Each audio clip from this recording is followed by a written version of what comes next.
Bismillahirrahmanirrahim. Assalamualaikum warahmatullahi wabarakatuh. Sahabatku, selamat berjumpa dengan saya Suyitno Irmin.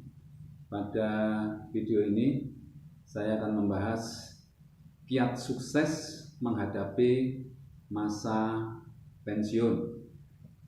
Ya, ini tentu cocok untuk bapak-bapak, ibu-ibu yang mau memasuki masa pensiun kurang setahun atau kurang 2 tahun. Ya, biasanya orang mau pensiun itu yang menjadi problem bukan masalah ekonomi, tetapi masalah perasaan biasanya gitu. Ya, jadi seringkali terjadi power syndrome. Sahabatku, pensiun adalah proses alami dan proses perubahan yang tidak bisa dihindari oleh setiap pegawai atau karyawan. Jadi dipertahankan seperti apapun, kita tetap nanti pensiun karena umur tidak bisa ditunda-tunda. Nah, seharusnya kita tidak membayangkan bahwa masa pensiun merupakan masa yang suram, di mana kita sudah tidak bisa berkarya. Bukan seperti itu. Ya. Seharusnya kita berpikir bahwa saat pensiun adalah saat di mana kita ada di puncak prestasi, yakni pengalaman paling puncak, kemudian pengetahuan kita sejak kita masuk bekerja sampai mau pensiun, jadi pada posisi di puncak, ya, macam-macam. Jadi mulai dari pengetahuan kita, pengalaman kita, mungkin juga karir kita itu mencapai pada puncaknya saat-saat kita mau pensiun. Nah, tentu ini kita memiliki satu kemampuan sebetulnya. Jadi potensi kita luar biasa pada saat kita menjelang memasuki pensiun. Ya. Sebaiknya kita tidak membayangkan akan menjadi laskar tak berguna yang justru akan memicu rasa rendah diri karena kita merasa nanti tidak berguna, kemudian bayang-bayang bahwa kita tidak memiliki kekuasaan lagi dan lain sebagainya. Itu memberikan pengaruh psikologis di mana kita nanti akan sangat rendah diri. Ya. Kita seharusnya menanam keyakinan dalam diri kita sendiri bahwa masa pensiun merupakan momen yang penting untuk melakukan perubahan dan meningkatkan kualitas hidup. Jadi memasuki masa pensiun itu sebetulnya sesuatu yang luar biasa, satu perubahan di mana tergantung pada diri kita bagaimana kita menyikapinya, karena masa-masa itu kalau kita keliru dalam menyikapinya justru kita akan down, ya. Berpikir bahwa dapat memasuki masa pensiun, ya, dengan selamat, ya, berarti kita ini di dalam bekerja ini sukses dalam mengemban tugas yang tentunya hal ini akan membangkitkan rasa bangga di dalam diri kita. Jadi kalau kita sampai memasuki masa pensiun, harusnya kita bangga, artinya kita selamat gitu, kemudian kita masih diberi umur oleh Allah gitu. Nah, saat-saat menjelang pensiun ini kita harus mengisi, ya, kegiatan di tempat kerja kita, karena ini kita mau menjalani masa pensiun, berarti kita sekarang ini masih kerja. Itu harus kita maksimalkan potensi yang ada, senyampang masih ada kesempatan untuk bisa kita berkarya di tempat kerja kita. Jadi jangan sampai justru pemikirannya terbalik, ya. Jadi yang banyak itu yang banyak terjadi, orang mau pensiun kurang setahun, kurang 2 tahun, itu semangatnya justru kendor. Nah, ini harus dirubah cara berpikirnya. Jadi pada saat-saat kita menjelang pensiun, justru malah potensi motivasi kerja itu seharusnya justru malah semangat. Karena apa? Karena waktu kita menjalankan kewajiban itu tinggal sedikit lagi. Setelah kita pensiun, maka kita sudah tidak bisa menjalankan kewajiban. Sementara, mohon maaf, hak-hak itu mungkin bisa saja tidak seimbang. Artinya pada saat kita bekerja selama ini mungkin masih ada beberapa kewajiban-kewajiban yang belum kita laksanakan dengan baik. Nah, justru jangan sampai masa-masa mau berhenti, mau pensiun ini justru kita loyo. Nah, sehingga kalau toh tadi atau sebelum ini ada beberapa kekurangan-kekurangan kita di dalam menjalankan kewajiban, kalau kita justru sekarang loyo, justru malah istilahnya banyak kewajiban yang tidak dilaksanakan. Sementara kita masih terus menerima hak ya sampai pensiun ya, itu juga masih menerima hak. Oleh karena itu mungkin cara berpikirnya harus dirubah. Jadi kebanyakan orang kalau mau pensiun itu justru malah ngelokro. Nah, sekarang dirubah. Jadi kita harus tambah semangat. Justru pada saat-saat akhir masa kita masih aktif ini diisi dengan satu kegiatan yang maksimal ya. Ini mungkin cara berpikirnya mungkin ada untuk mengganti ya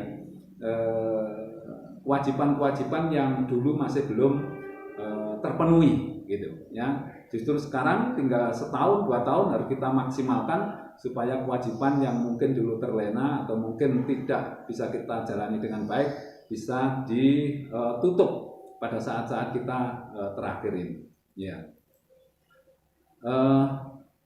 Kita harus siap menghadapi pensiun dengan kegiatan yang mungkin bisa tetap berkarya. Jadi tadi saya sampaikan bahwa pada saat kita mau pensiun, sebetulnya kita ini pada puncak prestasi, pengalamannya juga pas sudah memuncak, relasi juga memuncak, mungkin juga ilmu juga kita memuncak. Nah, kalau nanti pada saat kita pensiun kemudian potensi kita yang memuncak ini terus kemudian kita berhenti sama sekali karena memang sudah pensiun, itu berarti potensi kita tidak kita gunakan. Memang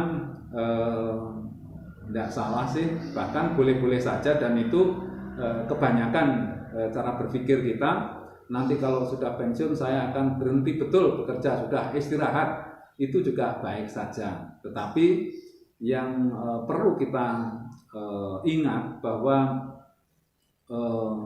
waktu kita ini tinggal sedikit. Katakanlah orang pensiun itu umur 56 ya. Kalau kita dikasih umur sampai 63, 65, itu alhamdulillah berarti tinggal kira-kira 8 tahun ya. Sementara kalau 8 tahun sisa setelah pensiun itu kita tidak berkarya sama sekali, hanya di rumah ya, terus kemudian istirahat total ya, itu bagus juga. Kemudian dialihkan biasanya kegiatannya ke masjid, kemudian sholat ya, itu bagus gitu ya. Tetapi bahwa kita kalau orang Jawa bilang emang, jadi kemampuan kita ini justru pada puncak-puncaknya, kemudian begitu pensiun langsung habis kegiatan kita, kemudian potensi itu tidak digunakan sama sekali. Ini kan mubazir ya, mubazir. Sehingga kita persiapkan apa yang bisa kita lakukan dengan kemampuan kita setelah pensiun ya. Saya ulangi sekali lagi bahwa pada saat kita memasuki masa pensiun, kita ini pada top performance gitu. Jadi pengalaman banyak, ilmunya banyak, relasinya banyak. Pokoknya semuanya top. Kemudian pensiun besok pagi langsung berhenti gitu. Nah, ini enggak digunakan sama sekali. Ini mubazir ya. Kemudian kita juga ingat bahwa berkarya itu ya kalau bisa sampai dengan mendekati azal. Sampai azal kita tetap berkarya. Karena apa? Karena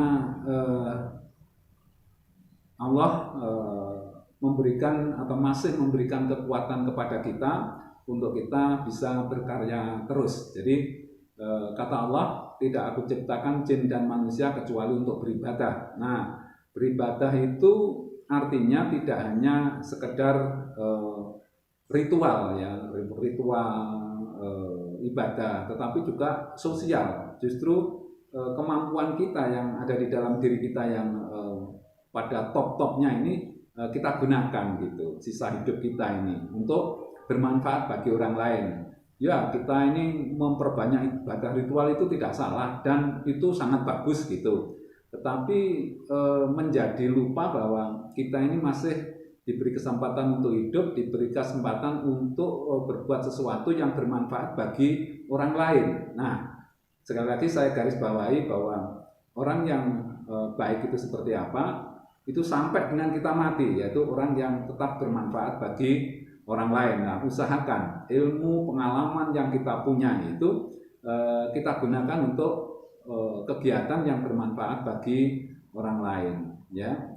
Kemudian mulailah untuk mencari dan membangun komunitas. Jadi mumpung kita belum masuk pensiun, betul kita mencari dan membangun komunitas di luar tempat kerja kita agar nantinya tidak canggung saat terjun di masyarakat, ya. Banyak kan kalau kita ini pegawai umpamanya saja di perkebunan, kita kenalnya cuma itu di pabrik, di kebun itu saja. Nah, begitu kita pensiun, kita kaget gitu dengan situasi di masyarakat. Oleh karena itu, pada saat-saat menjelang pensiun, kita sudah harus mencari atau membangun komunitas supaya nanti kita pada saat pensiun sudah tidak berada di tempat kerja, kita berada di masyarakat itu kita tidak kaget gitu. Kemudian usahakan tidak memanfaatkan sisa waktu aktif untuk berbuat menyimpang, ya, dengan dalih mencari bekal pensiun. Langkah ini akan menyulitkan di kemudian hari. Jadi banyak orang memiliki satu pemikiran atau rencana bahwa nanti kalau sudah mau pensiun kesempatan tinggal sedikit, kemudian ya digas untuk kita mencari uang dengan cara-cara yang tidak benar. Artinya dengan segala cara dihalalkan gitu, mumpung masih ada waktu. Nah, ini jangan sampai kita lakukan karena itu akan menjadi masalah di kemudian hari, dan tentu itu perbuatan yang tidak baik. Justru pada saat kita mau pensiun ini kita kerja semaksimal mungkin, sebaik mungkin untuk memberikan contoh kepada junior kita, anak buah kita, bahwa kita ini meskipun mau pensiun kita tetap kerja, tidak turun semangat, jadi tetap jos gitu. Nah, anak buah kita akan melihat bahwa kita ternyata memiliki semangat kerja yang tinggi, walaupun mau pensiun tetap bekerja dengan semangat tinggi. Kemudian kendalikan diri agar tidak berubah menjadi orang yang perasa dan mudah tersinggung. Biasanya kalau kita ini mau pensiun itu seringkali perasaan kita ini menjadi lebih perasa, ya. Sedikit-sedikit kita tersinggung karena kita mau pensiun, ya. Pikiran seperti itu hilangkan, karena semua orang nanti akan mengalami gitu loh. Tinggal gilirannya kapan sesuai dengan umurnya gitu. Ya. Ekspresikan bahwa masa pensiun adalah masa yang ditunggu-tunggu dan jangan sekali-sekali terkesan merasa berat untuk menjalani masa pensiun. Sebab perasaan ini akan membelenggu kita sendiri nanti. Usahakan mencetak, ya, sebelum kita memasuki masa pensiun masih ada waktu. Kita usahakan mencetak pengganti kita. Jadi usahakan yang mengganti kita ini nanti kualitasnya lebih baik. Oleh karena itu kita sebelum pensiun kita mengusahakan supaya anak buah kita bisa mengganti kedudukan kita atau posisi kita jauh lebih baik daripada kita. Nah, seringkali kita terbalik. Jadi kita seringkali bangga kalau situasi pada saat kita pensiun, kita tinggal pensiun, suasananya atau situasinya, kondisinya tidak baik, itu membanggakan diri. Ini saya pensiun, akhirnya saya tinggal berantakan semua. Nah, ini pemahaman yang perlu dirubah. Jadi kalau bisa kita pensiun ini, setelah kita pensiun, perusahaan atau tempat kerja yang kita tinggal itu justru malah maju. Itu tandanya kita berhasil mencetak generasi-generasi penerus yang lebih baik daripada kita gitu. Ya, jangan sampai terbalik ya cara berpikirnya. Ya, ilmu kita tularkan, kita sampaikan kepada anak buah kita atau bawahan kita atau yang lebih muda, supaya nanti begitu kita pensiun, kondisi perusahaan, kondisi tempat kerja kita justru malah lebih baik gitu. Kemudian sebaiknya kita mulai belajar hidup bermasyarakat dan merubah pola hidup sederhana sehingga tidak terlalu kaget jika saat pensiun betul-betul sudah tiba. Secara matematik memang pendapatan kita pasti turun. Oleh karena itu secara finansial sebaiknya juga siap-siap. Tetapi dalam kali ini pembahasan ini saya tidak membicarakan masalah persiapan secara ekonomis, tapi secara psikis, secara mental, bagaimana mempersiapkan diri memasuki masa pensiun. Sampaikan kepada anggota keluarga agar siap menghadapi pensiun, sebab tidak sedikit yang tidak siap menghadapi pensiun itu justru malah anggota keluarga kita gitu. Kemudian merubah perilaku yang saat ini dirasa kurang baik, seperti arogan, sombong, sok kuasa, gila hormat, angkuh, adigung, adiguno, dan lain sebagainya, agar kita sudah mulai mengintrospeksi diri sendiri, kemudian kita segera merubah kalau memang itu masih ada di dalam diri kita, sikap-sikap seperti itu, supaya nanti di saat-saat memasuki pensiun betul-betul tidak power syndrome gitu ya. Tapi kalau kita ini pensiun masih mempertahankan semacam kedudukan, masih arogan, itu nanti diketawakan oleh orang-orang bahwa kita sudah pensiun tapi seolah-olah kita belum pensiun. Di arisan atau di kumpulan pensiunan masih merasa dia berkuasa. Nah, ini supaya dihilangkan, karena nanti akan membawa efek secara psikologis yang kurang baik. Mulailah merenung dan mempersiapkan diri untuk berpikir bagaimana menata hati ya, agar saat memasuki masa pensiun mampu ya bersyukur dan tetap bersyukur. Seringkali justru orang memasuki masa pensiun ini stres gitu ya. Padahal kita seharusnya bersyukur sudah bisa bekerja sampai dengan pensiun. Yang terakhir, terimalah masa pensiun dengan hati yang betul-betul sabar ya, terus kemudian ikhlas, pasrah, dan dibarengi dengan upaya mendekatkan diri kepada Tuhan yang Maha Esa ya. Demikian ulasan pendek ini, mudah-mudahan ada manfaatnya. Saya akhiri. Terima kasih. Wassalamualaikum warahmatullahi wabarakatuh.